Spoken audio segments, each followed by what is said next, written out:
નમસ્કાર વિદ્યાર્થી મિત્રો, આજે ગુજરાતમાં કાયમી શિક્ષક કેમ જરૂરી છે એના વિશે થોડી ચર્ચા કરવી છે. જો મારી આ વાત તમને સાચી અને સારી લાગે તો તમામ વિદ્યાર્થી મિત્રો, તમામ શિક્ષક મિત્રો સુધી આ વાતને પહોંચાડજો અને હું તો કહું ત્યાં સુધી શેર કરજો કે કદાચ સરકાર સુધી આ રીલ્સ પહોંચી જાય. કાયમી શિક્ષક કેમ જરૂરી છે તો એવા 3-4 મુદ્દાની મારે ચર્ચા કરવી છે. પહેલો મુદ્દો કે કાયમી શિક્ષક જે છે એ શિક્ષણમાં સાતત્ય અને સ્થિરતા લાવે છે. જ્યારે શિક્ષક કાયમી હોય છે ત્યારે તે શાળા અને વિદ્યાર્થીઓ સાથે લાંબા સમય સુધી જોડાયેલો રહે છે, જેથી વિદ્યાર્થીઓ સાથેનું બોન્ડિંગ ગજબ લેવલનું થઈ જાય છે. શિક્ષક વિદ્યાર્થીઓની નબળાઈ અને શક્તિઓને વ્યક્તિગત રીતે સમજી શકે છે.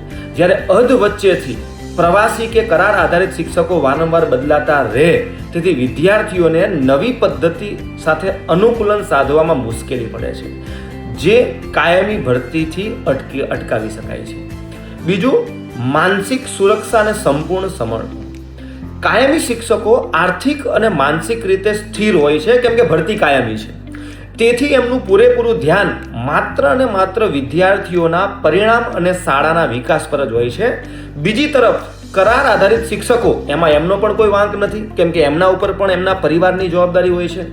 તો કરાર આધારિત શિક્ષકો હંમેશા અન્ય કાયમી નોકરીની શોધમાં કે પોતાના ભવિષ્યની ચિંતામાં રહેતા હોવાથી તેઓ પોતાનું 100% યોગદાન આપી શકતા નથી.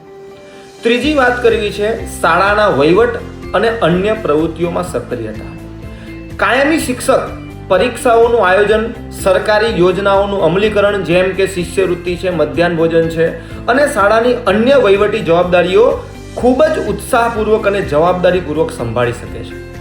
ચોથી વાત કરવી છે ગુણાત્મક શિક્ષણ અને તાલીમનો લાભ.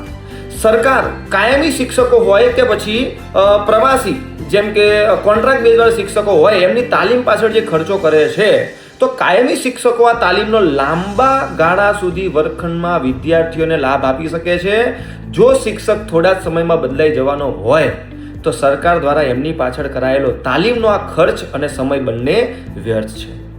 ગ્રામીણ અને આંતરિક વિસ્તારોનો પાયો મજબૂત બનાવવો પડશે આપણે, અને એના માટે કાયમી શિક્ષકો ખૂબ જ જરૂરી છે. ઘણી ખરી સરકારી શાળાઓ ગ્રામીણ વિસ્તારોમાં આવેલી છે, જ્યાં શિક્ષણનું સ્તર ખૂબ જ નીચું છે અને એના માટે મજબૂત ઈચ્છા શક્તિવાળા શિક્ષકોની જરૂર છે.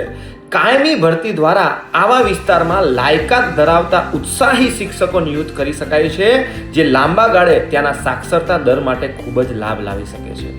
ટૂંકમાં મારે એટલું જ કહેવું છે કે જેમ કોઈ મકાનનો પાયો મજબૂત કરવા માટે ઈંટોનું સ્થિર હોવું જરૂરી છે, તેમજ શિક્ષણ રૂપી ઇમારતને મજબૂત કરવા માટે કાયમી શિક્ષકો જ અનિવાર્ય છે, જે વિદ્યાર્થીઓના સર્વાંગી વિકાસ અને દેશના ઉજ્જવળ ભવિષ્યની ગેરંટી છે. એટલે કહું છું, ગુજરાત માંગે કાયમી શિક્ષક. કોન્ટ્રાક્ટ પદ્ધતિવાળા શિક્ષકો આપણે જોઈતા નથી. કદાચ સરકાર 5 વર્ષમાં બદલાઈ જશે, શિક્ષણ મંત્રી 5 વર્ષમાં બદલાઈ જશે, પરંતુ આ શિક્ષક કાયમી હશે તો આપણો આ પાયો જે છે ગુજરાતનો, આપણો આ યુવા ધન છે, એ મજબૂત બનાવવા માટે આપણે કાયમી શિક્ષકો જ જોઈશે. જય હિન્દ, જય ભારત, ભારત માતા કી જય.